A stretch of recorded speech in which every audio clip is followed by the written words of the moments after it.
There are so many ways to make money in real estate. And on this week's episode of the Aid to Assets podcast, my guest is going to show you several that he decided he wanted to take advantage of and how he was able to grow his real estate portfolio in 4 years to 25 properties. This is the epitome of try it until it works. Commit first, figure the rest out later. You don't want to miss this episode as we talk about wholesaling, short-term, mid-term rentals, finding good deals, and how the mindset you have and the way that you speak about yourself is the biggest indicator of your success. Welcome to the Aid to Assets podcast, the ultimate podcast for aspiring real estate investors. I'm your host, Tiffany Watson. Join me as we discuss real estate investing for 9 to 5. Like, your work ethic should never change based on the result. You cannot put a price tag on your safety. When you can understand the foundation and how we got here, it will give you direction on how it could potentially go. If you want to get some real estate, the best way to get it is to start investing in real estate. And that's what I'm saying. Tax liens and tax deeds is the best way. So we are meant to be in movement and in constant motion, in constant discovery of ourselves. And that's why we get to explore so many different things of ourselves. This is your Aid to Assets. Hello, everyone, and welcome to another amazing episode of the Aid to Assets podcast. I'm your host, Tiffany Watson, and I am so excited for my guest today. Hi, how are you doing today? I am blessed and highly favored. How about yourself? Listen, cannot complain. It wouldn't do no good anyway. So I'm going to just rejoice in the day. But thank you so much in advance for your time today. I can't wait for my listeners to get to hear all about the amazing things that you are doing, because your story is one that I am super excited about. Thank you for having me. I appreciate it. Absolutely. So before we jump into all the nitty gritty details, we like to start with receipts. And so tell us, what is your proudest real estate accomplishment? My proudest real estate accomplishment. Oh, I got a few, but I would say the most memorable one that comes to mind right now is we had stopped a person from losing their house, going into foreclosure, and losing all that. It was going to get bad fast. We came in, we negotiated with the bank, stopped them from foreclosing on her, was able to give her $5,000 in her pocket, help her, move on with her next phase of life, and then make a profit as well when we turned around and sold it to an investor. So that's my most notable thing. Another one, just to add on top of that, my bad. Another one, just to add on top of that, is just growing my short-term / mid-term rental portfolio to 25 doors currently. And, obviously servicing people that, come in and reach out for my services. So we talking impact and we talking income. Listen, this is why we here. So we're able to help people that are in stressful situations and provide a solution for them. And we are able to acquire properties and make a good income for ourselves through real estate. This is why we love this. So let's start from the beginning. When did you first get started in real estate? So I got started in real estate at age 19. I probably didn't have the most ideal launch point, but I was freshly retired from school. I retired from school at age 19. I had a 590 credit score. Wait a minute. Hold on. You're not going to speed past that. Wait a minute. You retired from school? What does that mean? Yes. Pretty much, long story short, I don't quit or drop out. Doesn't sound too cool to me no more. So I retired from school. I love it. I did have I had a little stint in corporate too, and then I invited myself to leave. So, again, we don't quit, drop out. We don't do any of that stuff. So first of all, the power of language is something that I am definitely working on as a communicator. And so we make choices, right? And we make the choices of things are working for us, things are not. And so even the way that you explained, I retired from school and then I invited myself into this new opportunity. I'm so sorry for interrupting, but I just had to make sure that I want people to hear how successful people talk to and about themselves. This is really important as we think about the ways in which we are directing our lives and being intentional. But I'll be quiet. Go ahead. Tell us more.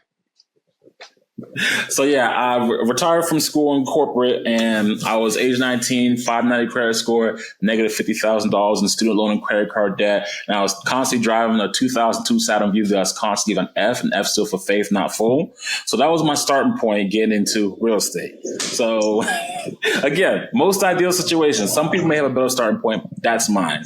So I discovered real estate wholesaling early on, and I was able to meet someone who was doing the business for 20 plus years. I literally became a shadow for him, like literally his shadow for a 6-month period. I'm talking about I picked him up, dropped him off when he had to go check on houses, have meetings with contractors. And the whole time I'm in the car, listening to all the phone calls and negotiations and conversations he's having with other investors or homeowners to buy and sell property. So I'm learning by association, and I'm just catching all this free game. Now, mind you, my car had no AC, but he didn't mind that either. He, had humble beginnings too. So he was able to, it's like, you know what? I understand. So fortunately, I had a very understanding mentor. So long story short, I was able to close my first deal in 90 days. I made $3,000. I'm not going to lie to you guys. At age 20, closing $3,000 in one lump sum and having that come to your account, I felt like I was doing something illegal. I thought this was a drug deal. I thought I was going to get in the poorhouse real quickly. Like, this could not be this easy. It can't be this simple. And when I found out it was.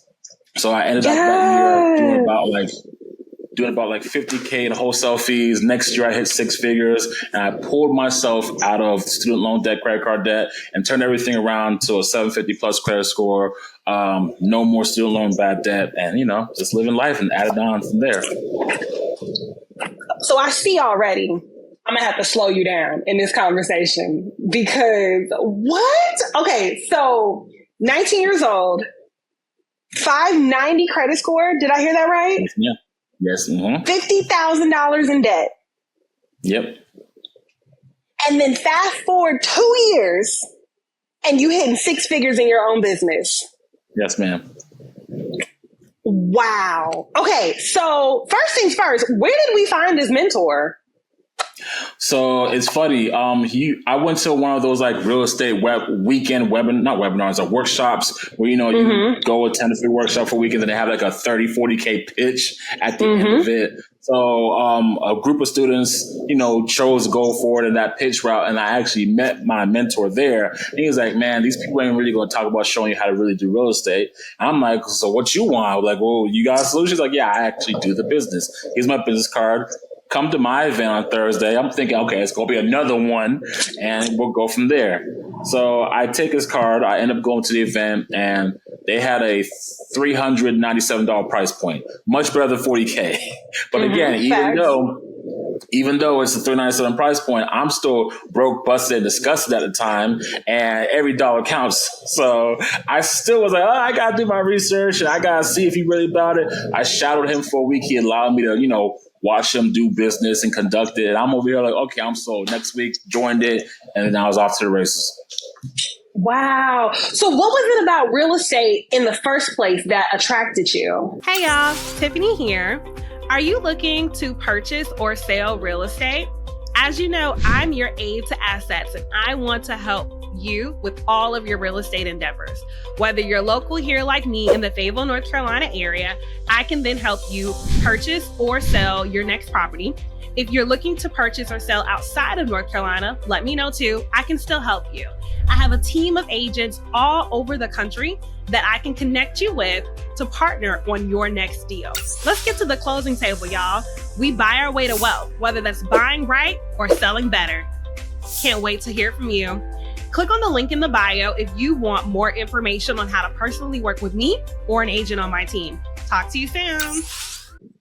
So actually, I did a gauntlet, I call it, of opportunities. So when I retired from school and all that, there was a 1-year period where I tried things. I was testing things. I'm 19. I got time. So I tried drop shipping. Didn't really vibe too well with that. I tried Forex. Didn't like that too well. And then the next thing I settled on was real estate. Had a joy for that. And that's how it happened. Okay. So we were at one event. They were charging 40K. And so we met a mentor. He was charging $397. What was that $397 supposed to give you? So the way his business model worked for his education, you're going to be added to a group. You're going to get soft, like get books and not books, but you get soft videos, how-to things and all that. But it's really more of the physical meetups, the out and about. It's like, hey, this week we're going to this address, and then you go there, meet them. And again, he's just conducting day-to-day business, but to us, it's a learning opportunity, and we're over here watching things happen in real time. But there's no deterrent or no extra work that he has to do because he's just going through his day-to-day. So he literally just, add an education model to his day-to-day schedule, checking up on his projects. I love that. It's so helpful to hear because for so many people, they hear about these programs, they hear about all of these mastermind groups and all of that. And it's very like, okay, how do I know if this is a scam? How do I know if this is real? How do I know what I'm going to learn? And so I tell people, well, first things first, you need to know what type of learner you are. And so if you're not someone that's going to sit here and read a bunch of books or watch a bunch of videos, then don't sign up for a video course. But no matter what it is that we're doing, we learn most by application. We learn by getting to do. And so I love that you were able to see someone doing what it is that they do, so then you can emulate it as well. Yep. Amazing. Now, you talked about the first deal in 90 days. Walk us through what that process was like.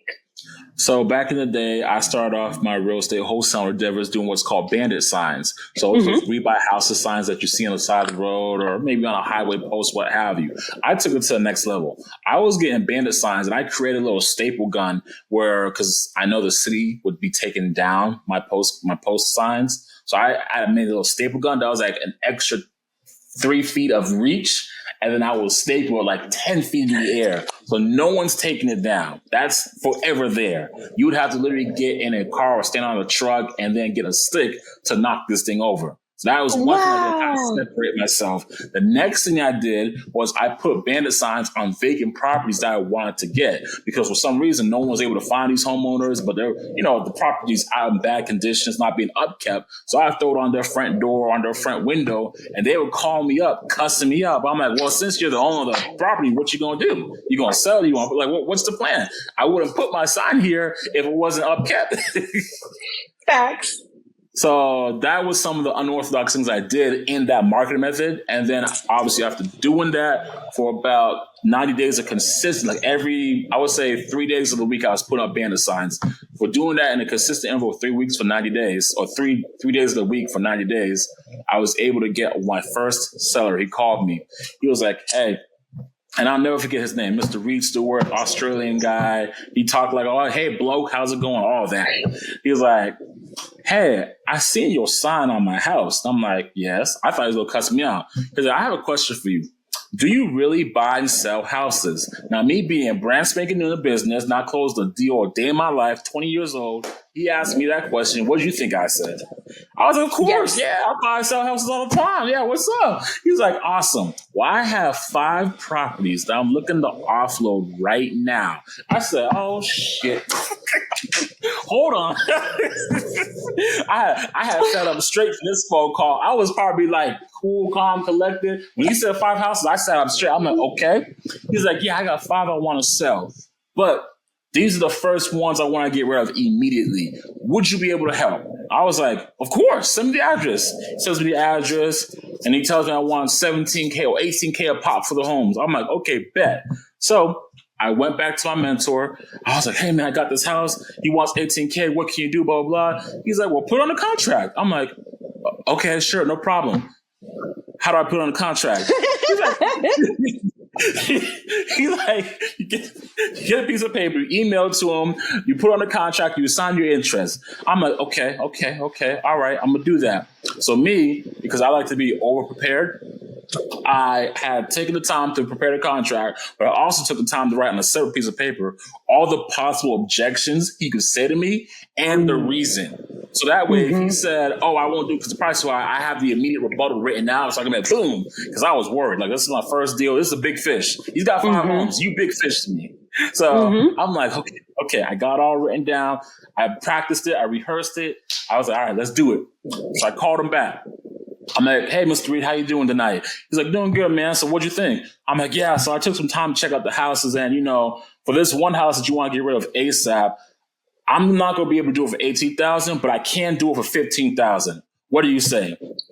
And again, I had every objection written down that he could possibly say. So I'm waiting.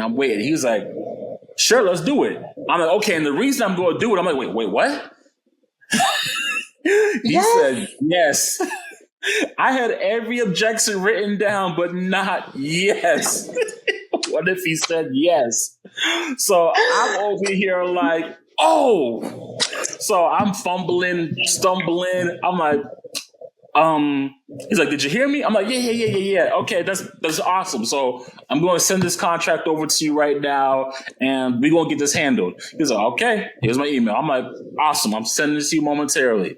Man, I got that phone call so quickly. I'm like, I didn't think he was going to say yes to this.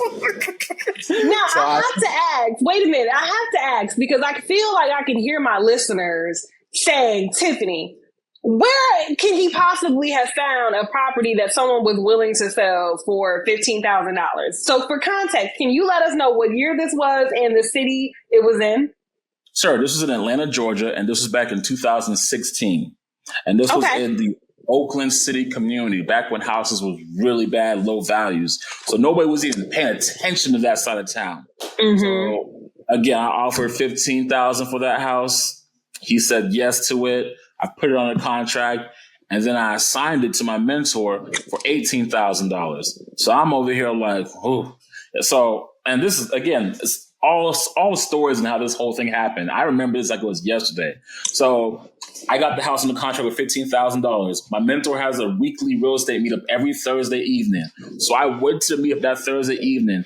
I walked in there, head held high, chest puffed up. I'm like, hey, I got this address under contract, and I want $18,000 for it. I'm over here looking at the room, seeing who's going to buy it first. I thought it was going to be like an auction, like, I want it. And only two people said, I'll take it. And then my mentor walked down and said, here's the contract for 18. I'm taking it today. I'm like, okay. So I got a contract with $15,000 with my seller in my pocket. Mm-hmm. I got this contract for $18,000 with my mentor. And so he's like, all right, so you go on and take care of that, and I'll see you at closing. I'm like, perfect, I got you. What do I do now?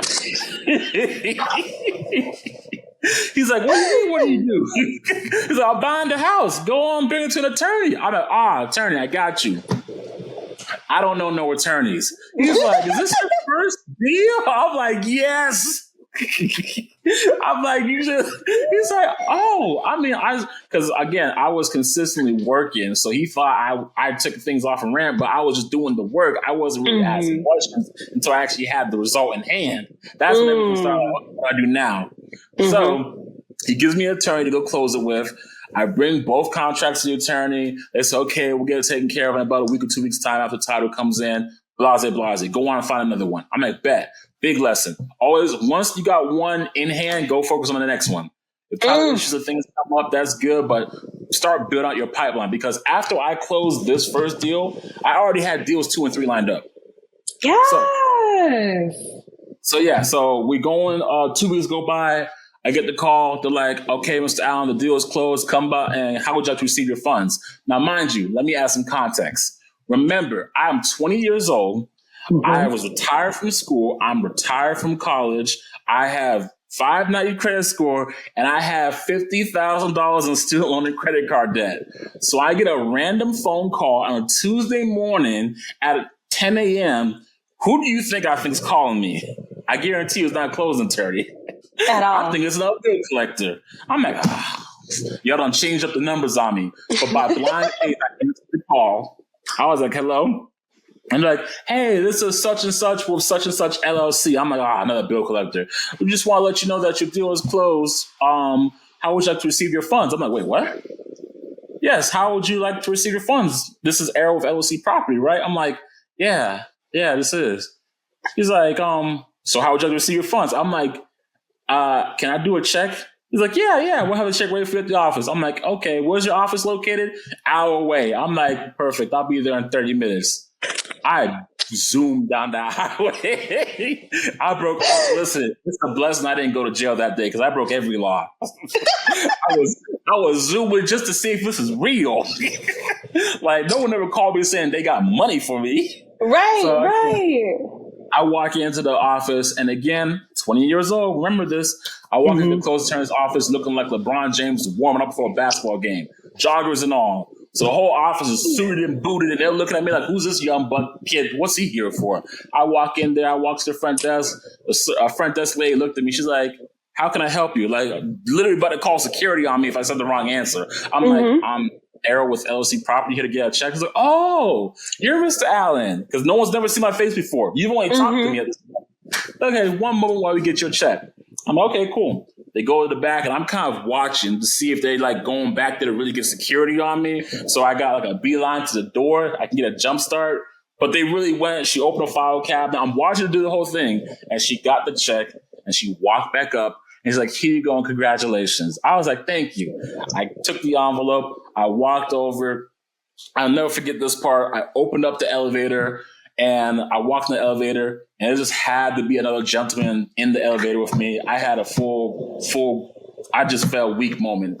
So I opened up the envelope, and I see my company name, and I see $3,000 next to it, and I lost it.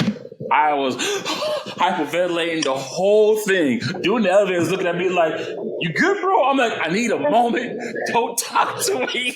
This is a pivotal moment of my life right now. Leave me alone. He's like, okay, weirdo. So thank God no he got idea that. your life just changed.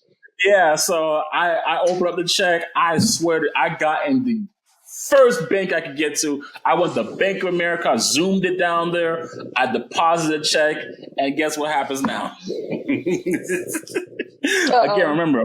I'm 20 years old. I ain't never had this much money at one time. There's a hold. So I didn't know this.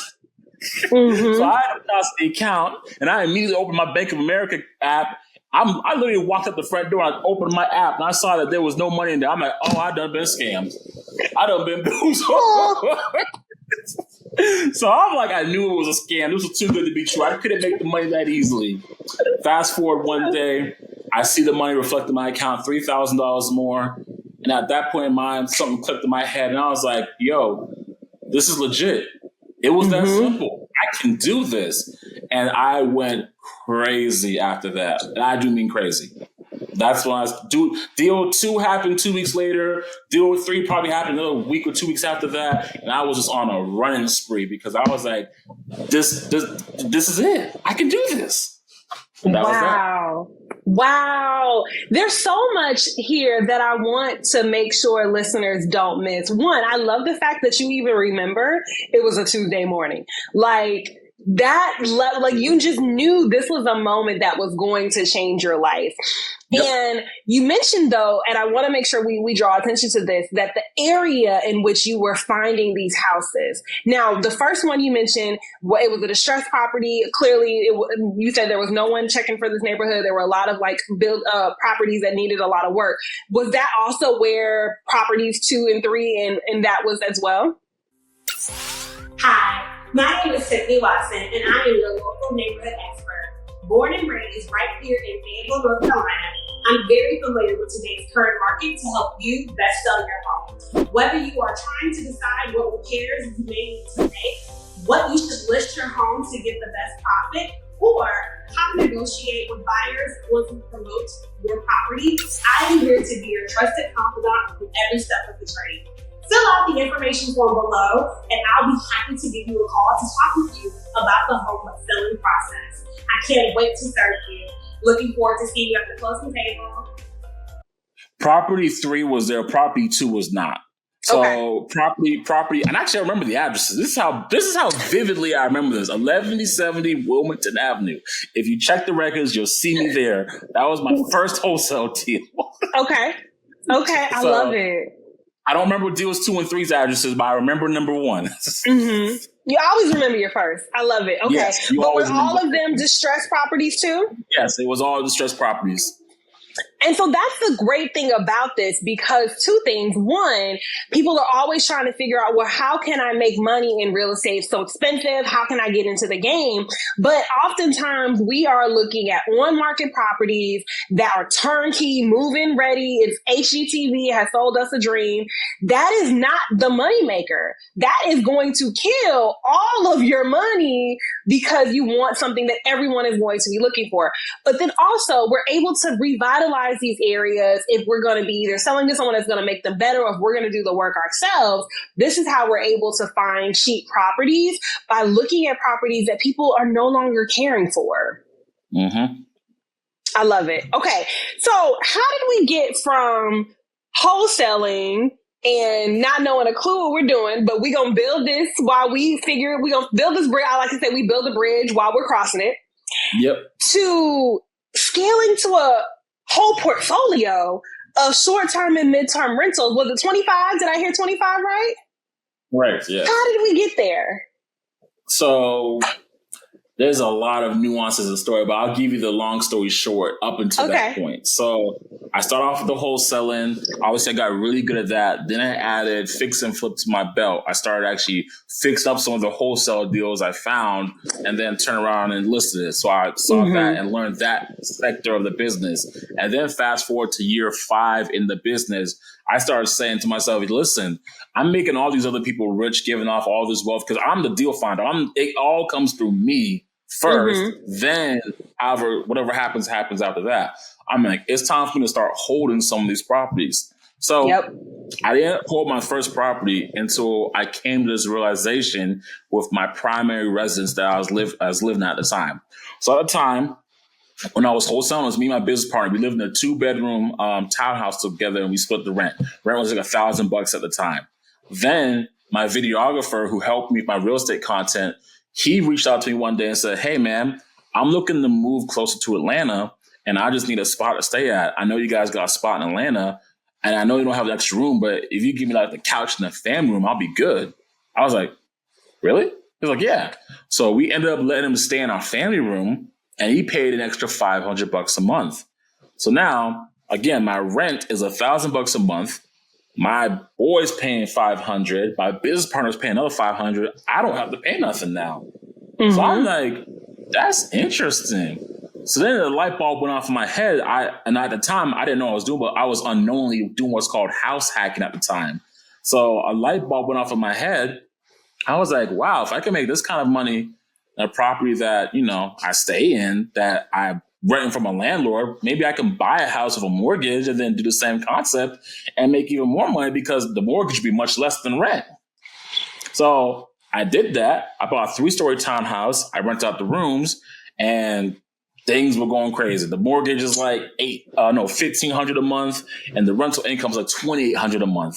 I'm like, yo, this is crazy. So now I know a light bulb went off in my head while this was happening. 4 months into me staying in my house, I was like, if I can make this kind of numbers in a house that I live in, what can I do in a house that I don't live in? So I decided to take one of my rehab projects. Instead of fixing and flip it, I refinanced it and hold it. So if I had flipped it, I would have netted $25,000 after paying off investors and everybody. Cool. I decided to hold it. I end up having to pay out some of my investors like $3,000, $4,000 and then furnish the house itself. Okay. I did that within 60 days. That house was making me $1,500 net cash flow. Hold on. I just want to make sure. Say that again for people. I want to make sure they hear what you just said. In how many days? 60 days. After expenses, net cash flow. Yes, after expenses, net cash flow. Now, fast forward, because this was back in 2019 when this happened. Okay. So 2019, that happened. And then I added another house and did the same thing again. And I was netting about, $1,200 off that house. Again, another one of my rehab projects.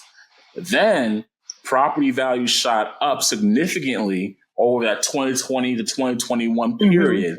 So my property values went from $240K to $340, $350K. And I was able to refinance again and pull out $50K a piece from each house. Mortgage went up a little bit. Instead of being $900, $1,000 a month, and now went up to $1,400. But the rental income was still $3,500 to $4,000. Mm-hmm. And you were sitting at them low interest rates because of during the pandemic. Exactly. Oh, the win. Oh, the win. So if I had sold those houses real time, and that was just two, I had more. But if I had sold those two houses at that time, I would have netted $25,000 cash flow, and that money would have been gone very quickly. Instead, I took the immediate loss, quote unquote, if you want to call it a loss, the immediate hurt of that lack of cash today, bided my time with the cash flow, and now to this day, I still have both those houses and then some, and everything's going good. So how did you decide this was the strategy? Because you started out wholesaling, then you were flipping. And so you were flipping though and listing, so you weren't keeping them. And I know you mentioned that, you wanted to hold some properties, but why of all of them, how did you decide midterm, short-term rental, this strategy is what's going to work for me? And then the refinancing piece. Walk us through your thought process with that. So ultimately, I was always, before I even got the cash, like the major cash injections and everything that happened over the years, I was always hooked on cash flow. I always wanted to do things where things was happening without my direct involvement. So I was always searching for that. I didn't like the long-term landlord route because it was very small profits, but a lot of overhead and headache. So I was like, if I'm going to do the landlord thing, it's got to be worth my time. Then I discovered short-term rental, midterm rental. Brian Page, if you ever heard of his name, he was having some advertisements run on social media. I'm the guy who bought, he doesn't even know to this day I'm in his course. I'm the guy who bought his course for $2,000 and never attended a training call. I didn't need to. I just needed the information and I ran with it. I'm talking like right now, I still get all his emails and everything. He does not know I'm in his course and I just literally ran with it. Wow. Again, because you knew what type of learner you were. You knew that you would execute. Oh yeah, I didn't need no coaching calls. I mean, again, I'm not advising this, but I skipped the whole mindset section. I didn't need that. I just need the information how to. I was like, I got the mindset down packed. I did that from age 18 to 21. I'm good there. Give me the information, give me the how to, and I'm gonna run with it. And I did that. So off the span of buying his course, that's when I was fixing and flipping houses, and that's why I made the mental shift. So you know what? I'm going to start holding these houses I'm fixing and flipping. Got it. Okay. So talk to me now about that mindset. If you could go back and talk to 17-year-olds, what preparation is needed in order to have the mindset to be a successful real estate investor? Are you looking to purchase a home in the next 6 months to a year? Before you get too deep into your home search, first thing you should do is get pre-approved by a lender. Hi, my name is Tiffany, and I am a local area expert here in Fayetteville, North Carolina. I would love to help you find your new home.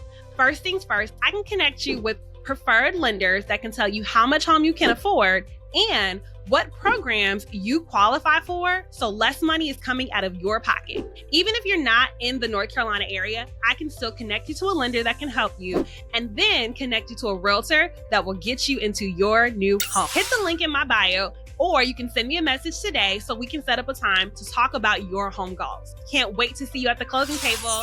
Bye! To be a successful real estate investor, the only thing that's needed is the belief. The confidence to say that I can do it is really that simple. Like, again, take it all the way back to my very first wholesale deal. When Mr. Reed Stewart asked me, do you buy and sell houses? I could have wimped out. I could have been cowardly. I could have been like, kinda. And that would have been a done deal right there. But when he asked me that question, because I already had the mindset I did prior to that, I confidently said yes and figure it out later. So when he heard that confidence, that's when I said, all right, cool. Well, I got these properties that I'm looking to sell. Can you help me? And then I confidently said again, yes, I can. If there was any doubt, any shake off beat, he would have smelled that on the phone and he would have hung up and I would not be here right now. Now, were you able to sell those other 4 properties that he had, to buy? Yeah, really? They happened years later. So I sold 2 of his properties in my first 60 days. Like my deal number 3 was one of his other homes. And then fast forward 2 or 3 years later, he circled back and I still followed up with him. We stayed in touch. Like we have a good relationship. I was like, hey, you guys having, you going to sell that house? I mean, it's been what you going to do with it? And then he finally said, all right, yeah, let's go. Come on, let's go. I ain't doing nothing. Come on. And that's as well. Actually, funny story. You're not gonna believe this, but I sold a house twice. So no way. I gotta hear this. So one of the houses that he gave me, it was in Oakland City again. I sold it to another investor. Now this investor, he was a little rough around the edges.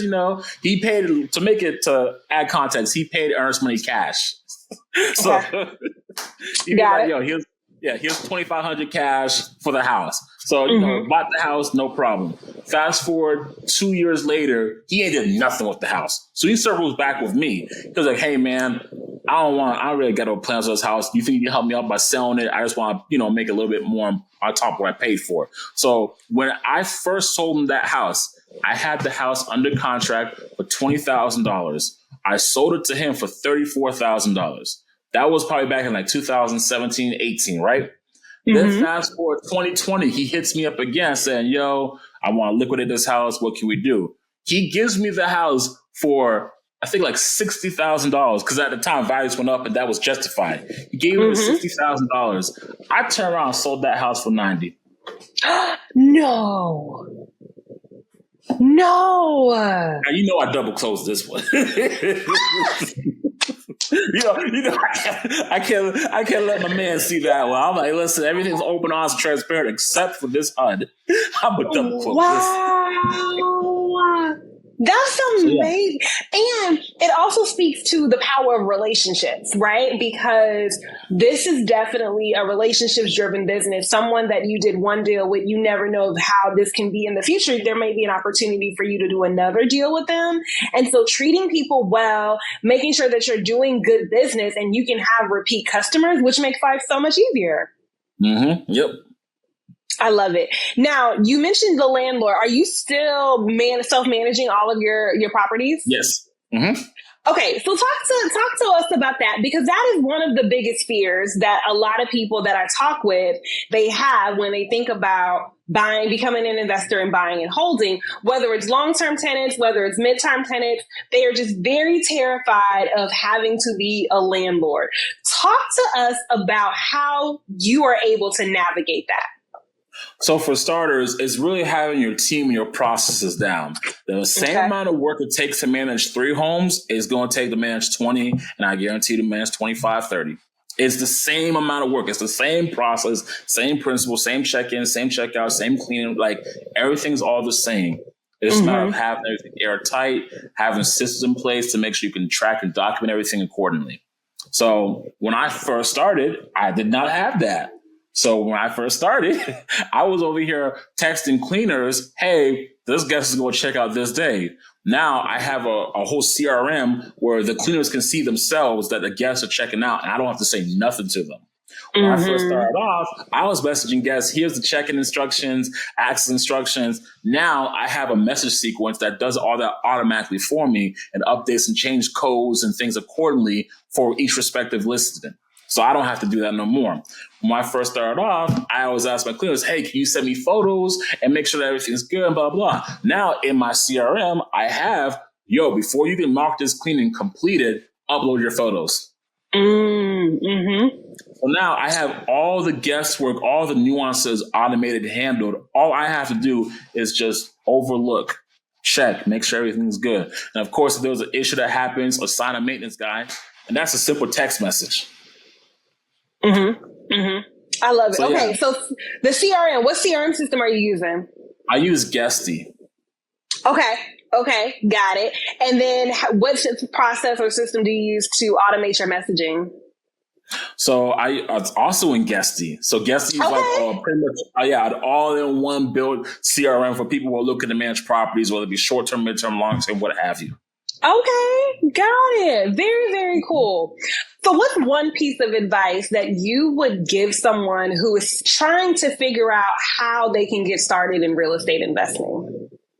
So if you're trying to figure out how to get started real estate investing, I'll get very specific about what exactly you want to do. Because as you and I both know, this is a very big elephant. You can take bite-sized pieces into wholesaling. You can do pre-foreclosures. You can do fix and flip. You can do new construction. There's so many different avenues. So get laser focused and specific on what you're looking for, what outcome you want to get out of this. So for me, it took me a little bit longer. My outcome was I want cash flow. But I had to go through the wholesaling. I had to go through the fix and flip to finally learn and be able to be in a position to get and acquire cash flow. Now, looking back on it, I could have done rental arbitrage and a few other things that could have sidestepped all of that. But again, that's just how my learning curve and journey went. Mm-hmm, mm-hmm. I love it. Get laser focused on what you're looking to do. And then I would say find somebody who's doing that. And then if it's a course, mentorship, whatever, find a way to get involved. And I know some people are charging, prices that might be a little out of this world. But listen, if this is what you want to do, if this is the result or thing that you want, and they're doing it at a high level, I would say figure out a way to get in the room. Success leaves clues. And like you just shared with your story, being around the people who are doing the things that we want to do, the more things are caught than taught, as my coach would say. Yep. And so it's cool. YouTube University is amazing. Even here on this platform, we give y'all this information, and there's still so many holes and gaps. And so being able to hear the conversations, hear how deals are closed, even meet the connections. Like you said, you didn't know an attorney when you first started, but your mentor did. And so you don't need to know because he knew somebody and you were good. That makes a huge, huge difference. Now, you also have some resources that people can tap into if they want to learn more. Tell us about the books that you've written. Yes. So over the years, people have asked me some of my insights and, trials and tribulations, and I kind of put it into book format that's very easy, digestible. And I want to say I made some very good evergreen books, but, sometimes it might need a little updating here and there. But for the most part, the principles, the practices, that's all going to stay the same. So I got 2 ebooks for people who are looking to build up cash flow, because that's what I want to do. One is called Getting Paid to Stay. That's going to talk about house hacking and how to, turn your house into an ATM, your primary residence. Then my other ebook is called Getting Paid Away. That's the 7 steps to building your 6-figure rental arbitrage, short-term rental empire. You can find both of these books on Amazon. I'll give you the links if you want to buy it from my direct site. But yeah, Getting Paid Away and Getting Paid to Stay are the cheat codes I wish I had day one in my real estate investing journeys, but now it's given to y'all. I love it. And y'all, those will definitely be linked in the description. So be sure to tap in. And now you also have your own podcast in addition to the book. So you are continuing to spread your knowledge. Tell us about that too. So I have a podcast with my co-host, Jessica. It's called All Things Entrepreneur. And if you want to look it up on Instagram, it's ate.experience. This is pretty much where we shine the light on the blind side of entrepreneurship. We bring to the forefront what some dope entrepreneurs are doing that's not talked about enough, like prison reform work, Black technology. I mean, there's just an array of speakers that have an array of dynamic things they're doing that's just not being talked about. But because we know them personally, we decided to shine the light on their activity. So now you guys can know too. Amazing. I love it. Entrepreneurship has so many different facets to it, and there's so many ways that you can take it. So y'all be sure to tap in. Okay. So the last question before we wrap up. So one of the things that we like to do here on the Aid to Assets podcast is we like to set intentions. We know we write the vision and make it plain. So when you look at where your business is going to be 1 year, 3 years from now, what's going to be true for you? Okay. 1 year from now, I would like to have, and this is for 2 fronts, my podcast and my actual real estate business.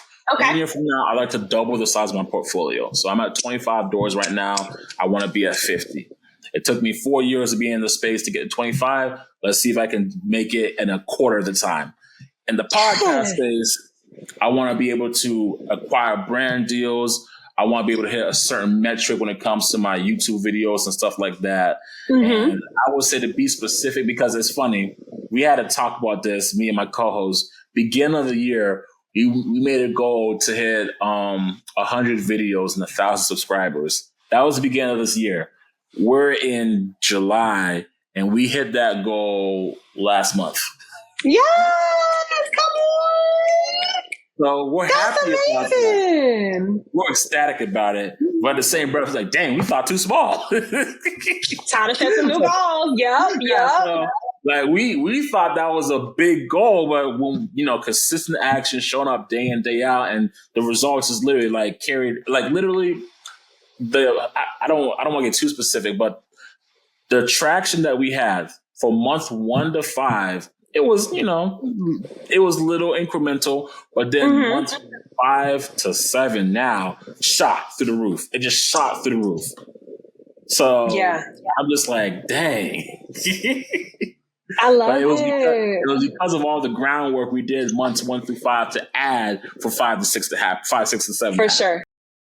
That momentum building is so important. Oh my goodness. So y'all, first of all, about 4 years, 25 properties. So one, like, I don't want to, like, there's no reason at this point. I don't know how else to convince y'all that this is totally doable. I have met so many amazing people and bring them here on the show so you all can see what is possible for you.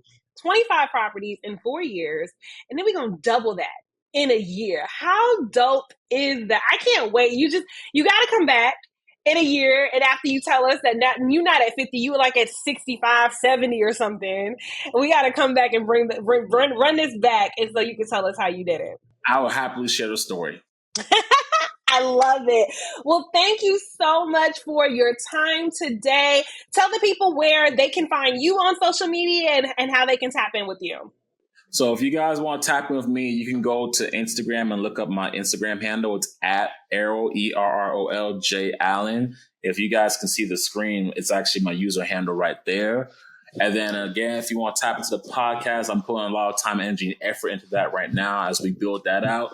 That is at ate.experience on Instagram, and all things entrepreneur on every other platform. So YouTube, Facebook, all that, all things entrepreneur. Love it. And of course, y'all, we'll have all of that linked in the description box. So make sure you go listen to the podcast, follow on social media. But this has been another amazing episode of the A to Assets podcast.